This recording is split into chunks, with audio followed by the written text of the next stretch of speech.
যারা ইংরেজি শিখছেন বা ইংরেজি বাক্য তৈরি করছেন তারা অনেকটি ভুল করে থাকে, যেগুলো আমি লক্ষ্য করেছি। আপনারা কোথায় কিভাবে মি, মাই, আই এবং আই ব্যবহার করবেন সে সম্পর্কে অনেকেই জানেন না, ভুলভাবে ব্যবহার করেন। তো আজকে সাবজেক্টিভ কেস, অবজেক্টিভ কেস এবং পজিটিভ কেস সম্পর্কে আপনাদের কিছু ধারণা দেব, যেগুলোর মাধ্যমে আপনারা সহজে বাক্য তৈরি করতে পারবেন। আজকে প্রথমে 8টি সাবজেক্ট নিয়ে আমি কাজ করব। যে 8টি সাবজেক্ট আপনি যদি জানেন তাহলে সুন্দরভাবে আপনি বাক্য তৈরি করতে পারবেন পৃথিবীর যতগুলো বাক্য রয়েছে, এবং খুব সুন্দরভাবে ইংরেজিতে কথা বলতে পারবেন। তো অবশ্যই ভিডিওটি সম্পূর্ণ মনোযোগ সহকারে, ধৈর্য সহকারে দেখবেন। তো চলুন সাবজেক্ট নিয়ে শুরু করি। আই, ইউ, উই, দে, হি ছেলে অর্থে, সি মেয়ে অর্থে, নাম, ইট। এই হচ্ছে আমাদের সাবজেক্ট। এই 8টি সাবজেক্ট জানা থাকলে আমরা ইংরেজিতে অনর্গল বলতে পারবো। তো এখন সাবজেক্ট জানার আগে আমাদেরকে আবার সাবজেক্ট জানার সাথে সাথে আমাদের অবজেক্ট সম্পর্কে জানতে হবে। এই অবজেক্ট কিভাবে তৈরি করা হবে সেটাও দেখাবো, এবং পজিটিভ কেস সম্পর্কে আপনাদেরকে দেখাবো। তো তার আগে সাবজেক্ট জানতে হবে। তো সাবজেক্টের আই অর্থ কী হয়? আই অর্থ আমি। ইউ অর্থ কী হয়? ইউ অর্থ হয় তুমি। তো ইউ অর্থ আপনারা জানেন তুমি বা আপনিও হয়। উই অর্থ কী হয়? আমরা। উই অর্থ আমরা হয়। দে অর্থ হয় তারা। হি অর্থ হয় ছেলে অর্থে সে, এবং মেয়ে অর্থে বোঝাতে গেলে আমরা সেই ব্যবহার করি, বাট এটা মেয়ে অর্থে সি ব্যবহার করে থাকি। তো আপনারা অবশ্যই অনেকেই জানেন যে সি অর্থ মেয়ে বোঝায়, এবং নামের ক্ষেত্রে নাম যে কোনো বস্তু বা প্রাণীর নামই হতে পারে। ইট অর্থ ইহা, এটাও আপনারা জানেন, বা অনেকেই প্রনাউন্সগুলোর নাম জানেন। তো এখানে অবজেক্ট কিভাবে তৈরি হয় সেটাও জানবেন। তো এখানে আমি সর্বপ্রথম আপনাদেরকে সাবজেক্টগুলো বুঝালাম বা সাবজেক্ট কেসগুলো সম্পর্কে বুঝালাম। এখন আপনারা অবজেক্ট কিভাবে তৈরি হবে সেটা সম্পর্কে জানবেন। আমরা সাবজেক্টের সাথে যদি একটা কে যুক্ত করে দেই তাহলে কিন্তু অবজেক্ট তৈরি হয়ে যায়। আমরা সাবজেক্টের সাথে যদি একটা কে যুক্ত করে দেই তাহলে কি হয়? অবজেক্ট তৈরি হয়। দেখুন, উদাহরণস্বরূপ আমি যদি আপনাদেরকে দেখাই যে কীভাবে সাবজেক্টের সাথে কে যুক্ত করা হয় বা কীভাবে হয়, তাহলে উদাহরণটা হচ্ছে আমাকে পানি দাও। আমাকে পানি দাও বোঝাতে গেলে এখানে একটা ফর্ম হচ্ছে গিভ মি দ্য ওয়াটার বা গিভ মি ওয়াটার। তো গিভ মি ওয়াটার বলতে গেলে এখানে দেখতে পাচ্ছেন যে মি, আমি এখানে কিন্তু আই ব্যবহার করি নাই, এবং মি শব্দটাকে আমি আমাকে দিয়ে বুঝিয়েছি। তো কে শব্দটা কিন্তু পেছনে দেখতেই পাচ্ছেন। সবার শেষে দেখবে আমরা কি আমাকে পানি দাও এখানে উল্লেখ হয়েছে। তো বুঝতে হবে যে আমাদের বাক্যগুলো তৈরি করতে গেলে এখানে কে যুক্ত করতে হবে। তো এখন যদি আমি বলি মি অর্থ আমাকে, মি অর্থ আমাকে বলি, তারপরে ইউ অর্থ তুমি, তো ইউর জায়গায় যদি তোমাকে যুক্ত করে দেই ইউ, তারপর উই অর্থ কি আমরা, তো আমাদেরকে, আমাদেরকে বলতে গেলে বলতে হবে কি আস, আস আমাদেরকে। দেই, দেই অর্থ তারা, তো তাদেরকে দেম, দেম অর্থ তাদেরকে। হি অর্থ সে, বা এখানে আমরা হিম ব্যবহার করতে পারি ছেলে অর্থে, তো যেহেতু তো হিম, এবং অবজেক্ট হিসেবে সি, মেয়ে হিসেবে তা আমরা এখানে হার ব্যবহার করি। ঠিক আছে, যেহেতু এখানে সি, হারটাকে ব্যবহার করতে হবে। এবং নেম যে কোনো নাম বা যে কোনো প্রাণী বস্তুর নাম হতে পারে। ঠিক আছে, এখানে আমরা ব্যবহার করব ইট অর্থ ইহা, এবং এখানে অবজেক্ট ক্ষেত্রে আমরা ইহাকে, ইহাকে লিখব ই। ঠিক আছে, সেমভাবে তো একটা উদাহরণ দেই, রাহুল ভালো ছেলে। রাহুল ভালো ছেলে এখানে কিভাবে হলো? Rahul is a good boy. Rahul is a good boy. এখানে রাহুল হচ্ছে কি একটা নাম বা এটা প্রোনাউন। তো এখন আমি যদি রাহুলকে বই দাও কথাটা বলি, তো দেখবেন এখানে আগে সাবজেক্টের আগে চলে আসছে কি ভার্ব, ভার্ব সাবজেক্টের আগে চলে আসছে। এখানে দেখতে পাচ্ছেন রাহুল কি, রাহুলকে উল্লেখ হয়েছে। এখানে রাহুলকে বোঝাতে কি করছি আমরা? ভার্বের পরে রাহুলকে বসিয়েছি, নামকে বসিয়েছি, রাহুলকে বই দাও। ঠিক আছে, আশা করি আপনারা বুঝতে পেরেছেন। তো আমি আপনাদেরকে এখন ফর্ম সম্পর্কে দেখাবো, যে দুই একটা রুল আপনারা জানতে পারবেন।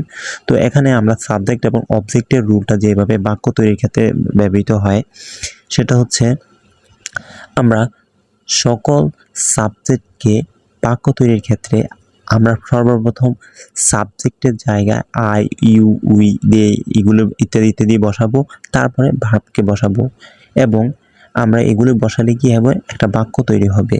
আর যদি আমরা অবজেক্ট দিয়ে বাক্য তৈরি করতে চাই তাহলে আমাদেরকে এখানে ভার্ব প্লাস অবজেক্ট, মানে আগে ভার্বকে বসাতে হবে, তারপর অবজেক্টকে বসাতে হবে। অবজেক্ট কে রয়েছে এখানে? রাহুল, ইউ, আস, দেম, হিম, হার, মানে নামের পরিবর্তে যেগুলোকে বসানো হয় সেগুলো কি? অবজেক্ট। এখানে অবজেক্ট আবার দুই প্রকার, একটা হচ্ছে ব্যক্তিবাচক, একটা হচ্ছে বস্তুবাচক। এখন আমরা ইনডিরেক্ট একটা বলে থাকি, ইনডিরেক্ট অবজেক্ট। ইনডিরেক্ট অবজেক্ট কোনগুলো? ইনডিরেক্ট অবজেক্ট এখানে যতগুলো অবজেক্ট রয়েছে সবগুলি কিন্তু ব্যক্তিবাচক বা ইনডিরেক্ট অবজেক্ট। এখন এখানে সবগুলি ব্যক্তিবাচক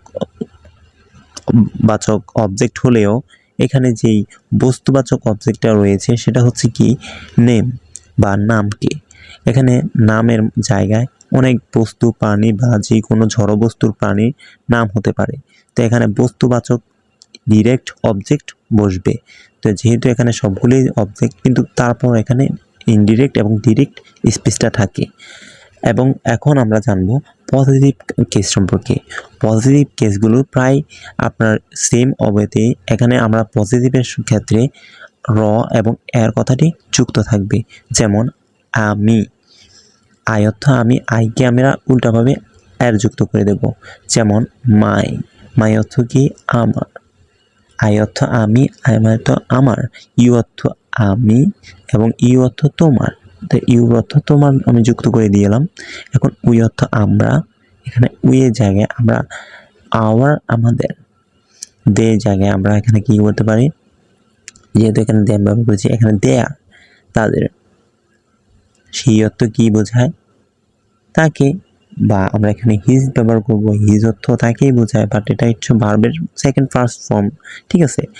সে অর্থ হচ্ছে মেয়ে, মেয়ে হার, হার মানে তাকে, তো এখানে আমরা ব্যবহার করব হার। এখন শুধু ছেলের ক্ষেত্রে হিজ হয়েছে, কিন্তু মেয়ের ক্ষেত্রে বোঝাতে গেলেই আমরা হারই ব্যবহার করব। এবং নাম, নামের ক্ষেত্রে আমরা নামের ক্ষেত্রে বা নেমসের ক্ষেত্রে অ্যাপোস্ট্রোফি এস যুক্ত করতে হবে। পজিটিভ কেসের ক্ষেত্রে নামসের ক্ষেত্রে, মানে নেমস মানে নাম, এখানে একটা নামের ক্ষেত্রে যে নামটা বসবে নামের সাথে আপনারা অ্যাপোস্ট্রোফি এস যুক্ত করতে হবে। যেমন উদাহরণ দিচ্ছি, বেলাল, নাম বেলাল, বেলালকে। এবং নেমস, এইখানে আমি বেলালের উচ্চারণ করতে হলে আমাকে বেলালের সাথে অ্যাপোস্ট্রোফি এস যুক্ত করতে হবে। অ্যাপোস্ট্রোফি এস যুক্ত করলে আমরা বেলালের উচ্চারণটা পেয়ে যাব। আশা করি বুঝতে পেরেছেন। এখন এই বাক্যগুলো কিভাবে তৈরি করবেন এটা তো আপনারা বুঝতে পারলেন, যে কিভাবে সাবজেক্ট, অবজেক্ট এবং পজিটিভ কেসগুলো কাজে লাগে। এখন আপনারা জানবেন যে কিভাবে এগুলো ব্যবহার করতে হয়। ঠিক আছে, আমি কয়েকটি উদাহরণ আপনাকে দেখাবো। তো এখানে আরেকটা কাজ রয়েছে, ইটস হচ্ছে ইহার।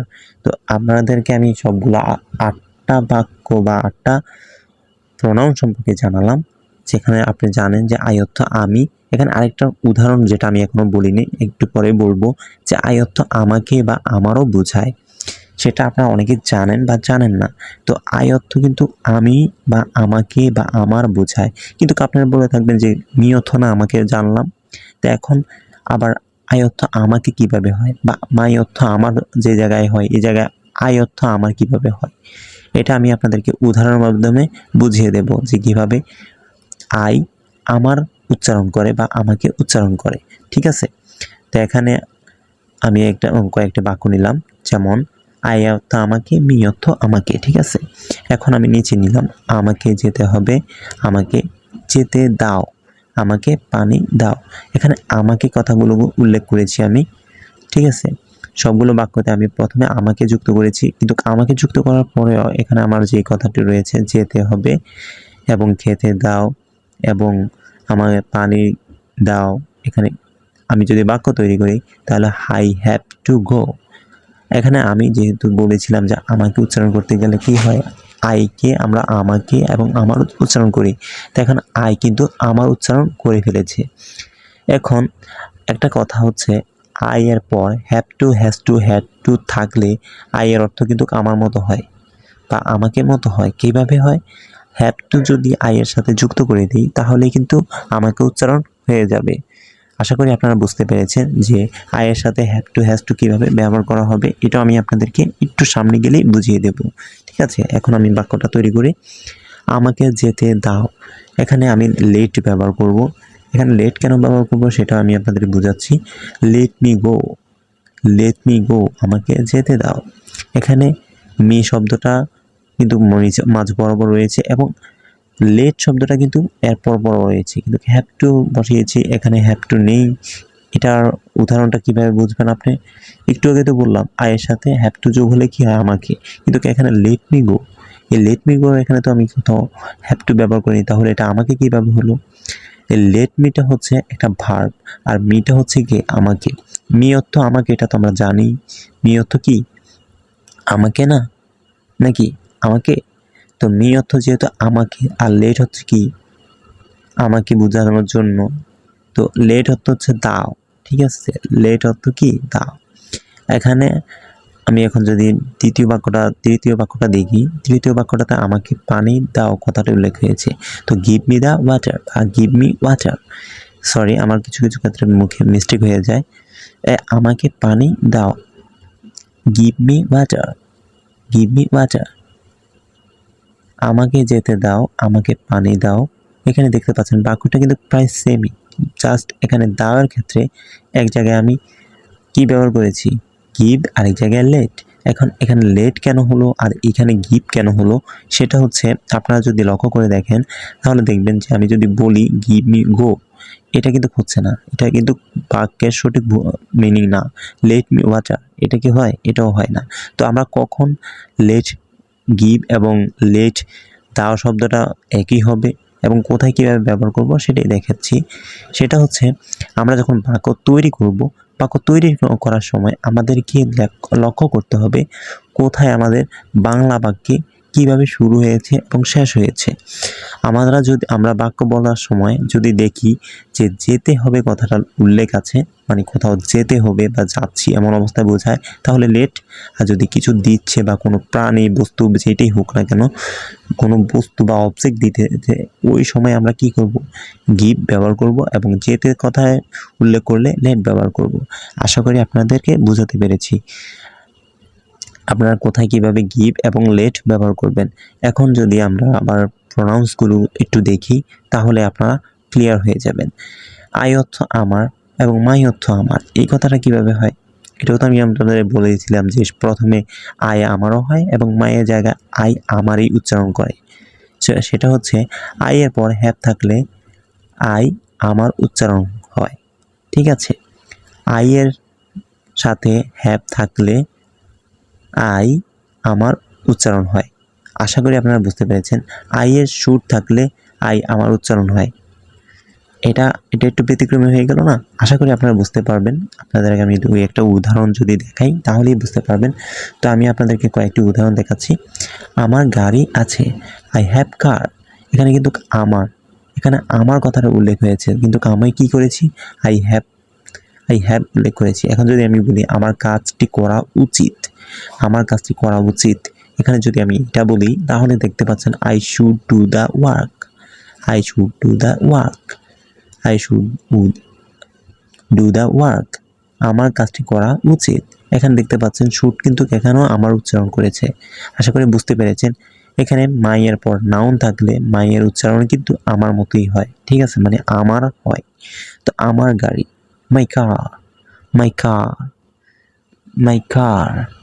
আমরা যেহেতু ব্রিটিশ ল্যাঙ্গুয়েজে কথা বলি তাই আমি এইভাবেই বলছি, ঠিক আছে? মাই বুক, মাই বুক, আমি উচ্চারণটা সঠিকভাবে করার চেষ্টা করছি, ঠিক আছে? আমার ভাই, my brother, my brother, my brother, আমার ভাই।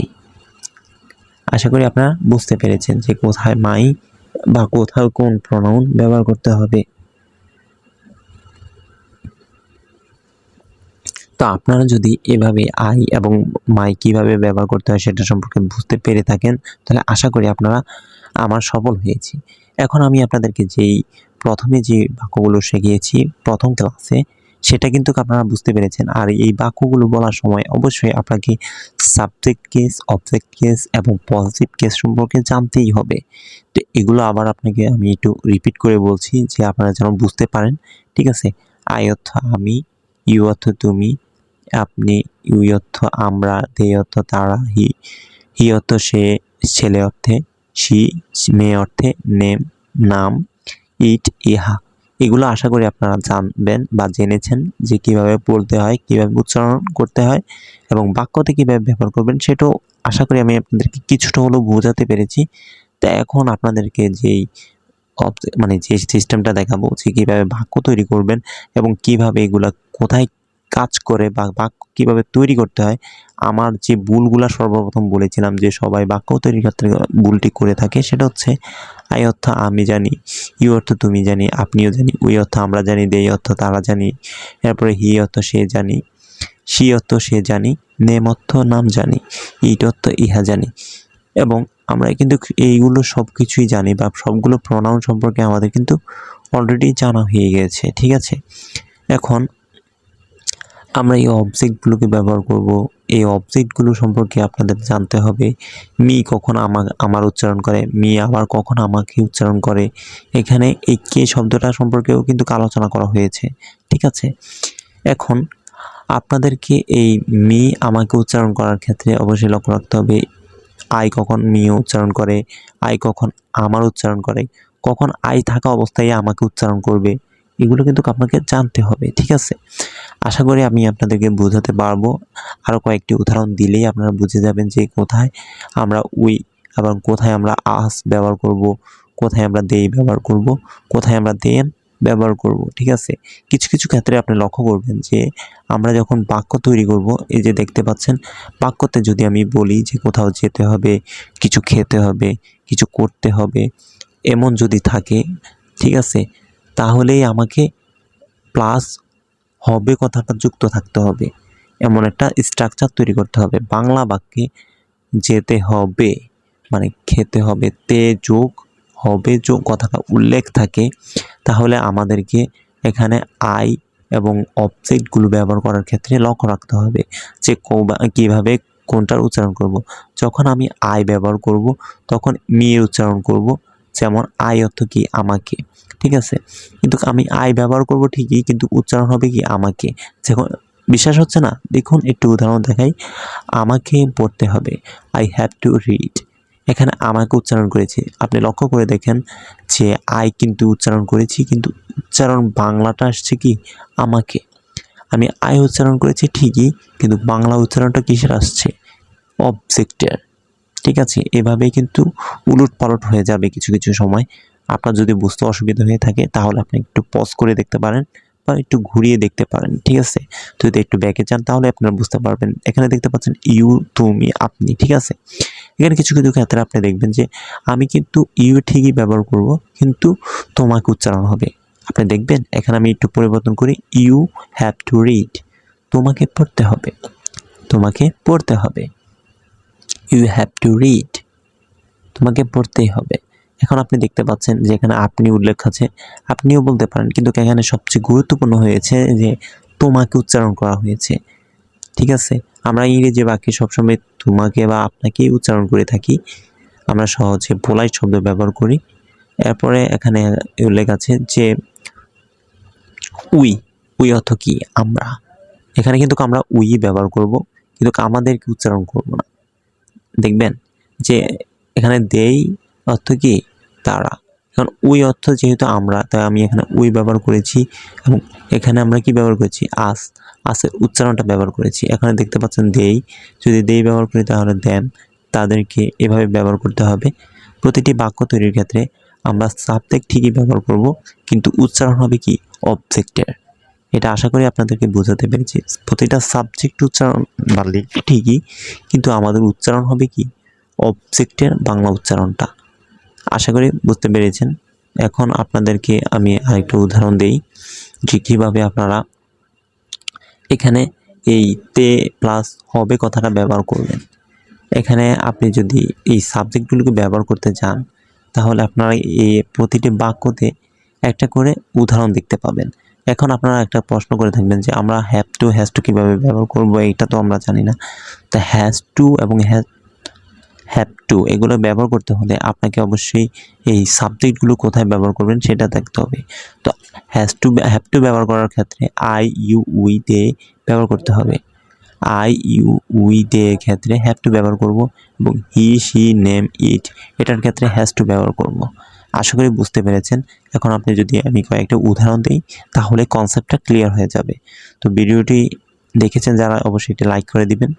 তো এখন আমরা একটা স্ট্রাকচার তৈরি করেছি, যখন আমরা বাক্য তৈরি করি তখন আমরা subject plus have to has to ব্যবহার করব এবং এখানে ভার্ব আইএনজি বা থাকলে আপনার ব্যবহার করে দেব। এখানে সাবজেক্ট প্লাস হ্যাভ টু, এরপরে আমরা ভার্বের ফার্স্ট ফর্ম প্লাস অবজেক্ট। কিছু কিছু বাক্যে আমরা অবজেক্ট থাকে না, কিছু কিছু বাক্যে অবজেক্টের উচ্চারণ হয়, তো এটাও দেখাচ্ছি। আমাকে খেতে হবে, এখানে কিন্তু অবজেক্টের উচ্চারণ হয় নাই। তো এখন আমি এখানে বাক্যটা কিভাবে তৈরি করব, এখানে উচ্চারণ করব আই। যেহেতু আমরা এখানে আই খেতে হবে কথাটা উল্লেখ রয়েছে, এখন এখানে কি ব্যবহার করতে হবে, আমাকে। আমাকে তো আই উচ্চারণ করে, ঠিক আছে। যেহেতু এখানে আমার এবং আমাকে উচ্চারণ করতে হলে আই ব্যবহার করা যায়, তাই আমি এখানে কি করব, আই হ্যাভ হ্যাভ ইট, এখানে এইভাবে ব্যবহার করা যেতে পারে। তাই আমি দেখতে পাচ্ছেন এখানে আমাকে উচ্চারণে আই এবং এখানে যেই হ্যাভটা রয়েছে, এই যে আই দেখতে পাচ্ছেন, হ্যাভ টুর আই এবং হ্যাজ টুর আই। তো এখানে আমি আই হ্যাভ টু ব্যবহার করলাম এবং ভার্বের ফার্স্ট ফর্ম হচ্ছে কি ইট। আই হ্যাভ টু ইট, আমাকে খেতে হবে। আই হ্যাভ টু ইট, আমাকে খেতে হবে। এই কথাগুলো উল্লেখ করতে হবে। এখন দেখতে পাচ্ছেন যে আই কিন্তু এখানে আমাকে উচ্চারণ করেছে, হ্যাভ টু কিন্তু এখানে আমাকে উচ্চারণ করেছে বা খেতে হবে উচ্চারণটা করে দিয়েছে। এখন অবজেক্টের উচ্চারণটা কিভাবে করব, এখানে তো অবজেক্ট নেই। অবজেক্ট যেহেতু নাই, অবজেক্টের উচ্চারণ করতে হলে আমাকে ভাত খেতে হবে উল্লেখ করতে হবে। এখানে অবজেক্ট হচ্ছে কি, ভাত। তো I have to eat rice. Rice কি, অবজেক্ট। এবং এখানে বাংলা বাক্যে অবজেক্ট হচ্ছে ভাত, ইংরেজি বাক্যে অবজেক্ট হচ্ছে রাইস। এটা আশা করি আপনারা বুঝতে পেরেছেন যে কোনটা অবজেক্ট এবং কোনটা। আপনারা বুঝতে না পারলে অবশ্যই আমার এই ভিডিওটি দেখতে পারেন। এখানে আমি এই প্রনাউন সম্পর্কে বা নাউন সম্পর্কে আপনাদেরকে সম্পূর্ণ বুঝিয়ে দিয়েছি। এখন আপনাদের এই প্রনাউন এবং নাউন সম্পর্কে আশা করি ধারণা আছে। তো চলুন এখন আমি আপনাদেরকে দ্বিতীয় পার্টটা বুঝিয়ে দিই। এখানে eaten first form second form সব কিছু জানতে হবে। তো এখন তোমাকে আপনাকে যেতে হবে এমন কথা উল্লেখ থাকলে আপনি কিভাবে বাক্য তৈরি করবেন। এখানে ইউ হ্যাভ টু গো, কারণ ইউ আমরা জানি কি আপনাকে উচ্চারণ করে। আমি কি বলেছিলাম যে ইউ কখনো আপনাকে আপনি এগুলো উচ্চারণ করবে, ঠিক আছে। তো যেহেতু আমরা জানি যে ইউ তোমাকে উচ্চারণ করেছে, তো এখন ইউ হ্যাভ টু গো, এখানে এটা উচ্চারণ করেছি। এখন আপনারা বলবেন যে ভাই আপনি তো সবই করলেন, এখানে হ্যাঁ সি নেম ইট এগুলো ব্যবহার করবেন না, হ্যাজ টু ব্যবহার কীভাবে করবেন আমি বুঝাচ্ছি। তোমাকে কলকাতা যেতে হবে, you have to go Kolkata. আগে আমি আপনাদেরকে হ্যাভ টু ব্যবহারটা দেখিয়ে দিচ্ছি। You have to go to Kolkata. এখানে কলকাতা হচ্ছে কি অবজেক্ট। এই অবজেক্টটা আমরা যেহেতু ব্যবহার করেছি, তখন এই কলকাতা এবং কলকাতা ইংরেজি বেলায় দুটি অবজেক্ট, এবং এখানে যেহেতু অবজেক্ট ছাড়া আমরা বাক্যটা উচ্চারণ করেছি, তাই এখানে ব্যতিক্রমী মনে হচ্ছে। আশা করি আপনাদেরকে বোঝাতে পেরেছি এখানে অবজেক্ট কোনটা এবং অবজেক্ট ছাড়া কোনটা। এখন আমি যদি বাংলা বাক্যে বলি তাকে শিখতে হবে, তাকে শিখতে হবে, তাকে শিখতে হবে উচ্চারণ করতে গেলে দেখবেন আমি এখানে হি অর্থ কি, তাকে বা সে, হ্যাঁ এমন বোঝায় না, ছেলে অর্থ বুঝিয়েছি। এবং এখানে দেখতে পাচ্ছেন হি যেখানে আছে সেখানে ব্যবহার করতে হবে কি, হ্যাজ টু। যেখানে হি আছে সেখানে হ্যাজ টু ব্যবহার করতে হবে। এবং শিখতে ইংরেজি হচ্ছে লার্ন, ভার্বের ফার্স্ট ফর্ম, ব্যবহার করেছি। এখন যদি আমি কয়েকটি বাক্য তৈরি করি, রাহুলকে পড়তে হবে, আমাদেরকে খেলতে হবে, তাদেরকে পড়তে হবে, এগুলোর ইংরেজি বাক্য কিভাবে তৈরি করব, তাহলে রাহুলকে কথাটা উল্লেখ আছে। এখানে যেহেতু রাহুলকে কথাটা উল্লেখ আছে, আমরা দেখতে পাচ্ছি অবজেক্টের এখানে নাউন রয়েছে, ঠিক আছে। আমাকে পড়তে হবে Rahul has to read, Rahul has to read, এখানে নেম রয়েছে, আমরা হ্যাজ টু রিড করে দিয়েছি। এবং উই অর্থ কি, হ্যাভ টু হবে, উই থাকলে হ্যাভ টু হবে, এটা আমরা দেখতে পেয়েছি, আপনারা দেখতেই পাচ্ছেন। তাদেরকে পড়তে হবে দে হ্যাভ টু রিড, এখানে দে রয়েছে, তাই আমরা হ্যাভ টু ব্যবহার করেছি। টু রিড হচ্ছে ভার্বের ফার্স্ট ফর্ম, এভাবে ব্যবহার করেছি। আশা করি আপনাদের এই হ্যাভ টু হ্যাজ টু বা যেতে হবে এগুলো বুঝতে পেরেছেন, প্রনাউন্সগুলোর ব্যবহার। আপনারা এখানে একটা জিনিস লক্ষ্য করে দেখবেন যে আমি প্রথমে যেভাবে সাবজেক্ট ব্যবহার করে অবজেক্ট তৈরি করেছি, এখন দেখবেন অবজেক্টে টাচ করলে আমরা পজিটিভ মানে নাউনের উচ্চারণ পাই। দেখবেন এখন আমি যদি উচ্চারণ করি মি, মি অর্থ আমাকে, ইউ অর্থ তোমাকে, আস অর্থ আমাদেরকে, কিন্তু এখানে লক্ষ্য করলে দেখবেন ইউ অর্থ তোমার, কিন্তু ইউ অর্থ তোমাকে উচ্চারণ হয়। এখানে কিছু কিছু ক্ষেত্রে ইউ উচ্চারণ করলে তোমার উচ্চারণও হয়, ঠিক আছে। ইউ যখন তোমার উচ্চারণ করবে তখন আপনারা বুঝতে পারবেন কিভাবে উচ্চারণ করে। যদি আমরা এই অবজেক্ট উচ্চারণ আগে একটা প্রিপজিশন বসিয়ে দেই, অবজেক্টের আগে একটা প্রিপজিশন বসিয়ে দিলে এখানে আমরা পজিটিভ উচ্চারণগুলো পাই। কেমন যেন ফর মি, আমার, এখানে আমার কথাটা উল্লেখ থাকে, কিন্তু আমি অবজেক্টের সাথে ফর মি এই ফর যুক্ত করে দিলে কি হয়, এখানে পজিটিভের উচ্চারণটা আমরা পাই, বাংলা বাক্যের উচ্চারণটা আমরা পাই। যেমন উদাহরণ, আমার জন্য, ফর মাই উচ্চারণটা আমার জন্য হয় না, এখানে বাক্যটা হচ্ছে কি আমার জন্য ফর মি। এখানে ফর মি, আমার জন্য যদি আমি ফর মাই বলি তাহলে বাক্যটা কিন্তু পোলাইট হচ্ছে না। আশা করি বুঝতে পেরেছেন। এখন যদি আমি ইউর উচ্চারণটা করতে চাই, দেখবেন যে ইউ তোমাকে, ইউ তোমার, ফর ইউ তোমার জন্য। এখানে কিন্তু আমি এটা বলতে পারবো না যে ফর ইউ বা ইউর, ফর ইউর, তোমার, এগুলো বলতে পারি না। এখানে তোমার উচ্চারণটা ফর ইউটাই পোলাইট শব্দ। তো এভাবে বাক্যটি তৈরি করতে হয়। আশা করি আপনারা বুঝতে পেরেছেন। এখন আমি for us, for them, for him, for her ইত্যাদি, রহিম, করিম আমরা ব্যবহার করতে পারি, ঠিক আছে। এভাবেই মূলত আমরা সবগুলো বাংলা বাক্যকে আমরা এই অবজেক্ট ব্যবহার করেই তৈরি করতে পারি। তা আশা করি আপনারা বুঝতে পেরেছেন এখানে এই ফরটা ব্যবহার করলে কিভাবে আপনার এই উচ্চারণগুলোকে ভিন্নভাবে মানে আসতেছে। আমরা যেহেতু অবজেক্ট ব্যবহার করছি, বাট উচ্চারণ কিন্তু ফর ব্যবহার করার কারণে পজিটিভ হচ্ছে। তো এখানে এইভাবেই কিন্তু প্রতিটা বাক্য তৈরি হয়। আশা করি আপনারা বুঝতে পেরেছেন। তো আপনারা যারা ভিডিওটি শেষ পর্যন্ত দেখেছেন অবশ্যই ভিডিওটিতে লাইক করে দেবেন, এবং শেখার মনে হয়ে থাকলে অবশ্যই কমেন্ট করবেন এবং শেয়ার করে দেবেন। আর ইংলিশ শেখার চ্যানেলের সাথেই থাকবেন। আল্লাহ হাফেজ।